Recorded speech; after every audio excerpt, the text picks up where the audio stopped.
हाजीपुर लोकसभा के लोजपा प्रत्याशी और लोक जनशक्ति पार्टी रामविलास के सुप्रीमो चिराग पासवान की पार्टी ने पशुपति पारस पर एक बड़ा आरोप लगाया है। कुछ दिनों पहले पशुपति पारस ने यह ऐलान किया था कि अगर चिराग पासवान हमें निमंत्रण देते हैं तो हम उनके चुनाव प्रचार में हाजीपुर जाएंगे। इस बीच चिराग पासवान की पार्टी ने पशुपति पारस के पार्टी पर आरोप लगाते हुए कहा कि वह हाजीपुर में उनकी पार्टी की और उनकी टीम जो है चिराग पासवान को के खिलाफ हराने के लिए फील्ड में उतरी हुई है। क्या कुछ मामला है हम जानेंगे। हमारे साथ लोक जनशक्ति पार्टी रामविलास के प्रवक्ता राजेश भट्ट जी है। क्या मामला है सर? पशुपति पारस जी को मैं ऐलान किया कि देखिए, हम लोग तो अभिभावक के रूप में उनको देखते हैं, हमेशा चिराग जी उनका सम्मान करते हैं और लगातार उन्होंने कहा भी है कि अगर बुलाया जाएगा तो हम। अरे बुलाया किसको जाएगा? आप परिवार के सदस्य हैं, आप तो अभिभावक हैं, गार्जियन। गार्जियन को कोई इनवाइट करता है क्या? गार्जियन को तो खुद चाहिए कि बच्चों को आके आशीर्वाद दें। आशीर्वाद देने के बजाय वो हाजीपुर में कहीं ना कहीं अपने पूरे कमेटी को लगा दिए हैं कि चिराग जी का विरोध करें। यह विरोध मैं मानता हूं कि ये एनडीए का विरोध है और आदरणीय प्रधानमंत्री जी के उस लक्ष्य को कुंद करने की कवायद है जो उन्होंने दिया है 400 के पार। तो 400 के पार अगर ये चाहते हैं, एनडीए में बने हुए हैं, तो कम से कम एनडीए का सहयोग अवश्य करना चाहिए।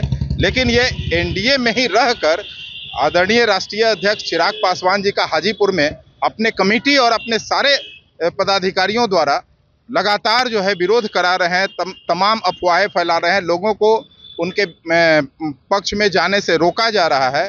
तो यह सब बताता है कि कहीं ना कहीं एनडीए का विरोध कर रहे हैं, प्रधानमंत्री जी के उस लक्ष्य का विरोध कर रहे हैं।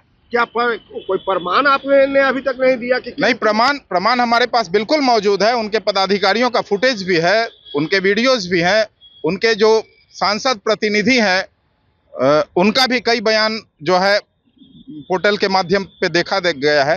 तो कई चीजें ऐसी हैं जो स्पष्ट रूप से विरोध के संकेत दिखते हैं और प्रमाण के बगैर हम लोग कुछ भी आरोप नहीं लगाते। तो क्या इसके लिए आप लोग चिराग पासवान जी के संज्ञान में है ये बातें? देखिए, ये तो तय है कि हाजीपुर की जनता ने इस बार पूरा मन बना लिया है कि हमारे पार्टी के संस्थापक आदरणीय जो है पद्म भूषण स्वर्गीय रामविलास पासवान जी के रिकॉर्ड को इस बार ब्रेक कराने की बात है। हाजीपुर का एक एक जनमानस लड़ रहा है, चिराग जी तो प्रतिनिधित्व कर रहे हैं। बीजेपी को इसकी सूचना दी गई है? बिल्कुल, बीजेपी को भी इसकी सूचना जाएगी और हम लोग अवश्य भेजेंगे। तो ये राजेश भट्ट जी हैं, लोक जनशक्ति पार्टी रामविलास यानी चिराग पासवान की पार्टी के प्रवक्ता है और इन्होंने साफ तौर पर कहा कि पशुपति पारस की जो कमेटी है वह हाजीपुर में सक्रिय होकर चिराग पासवान को हराने का काम करी। इसके कई वीडियो फुटेज भी है, कई प्रमाण भी है। इन्होंने दावा किया कि वो सभी प्रमाण हम बीजेपी को दिखाएंगे और इसके बाद एनडीए बीजेपी जो भी निर्णय लेगी उस पर हमें मान्य होगा। क्योंकि पंकज के साथ परमानंद सिंह, एबीपी न्यूज़, पटना।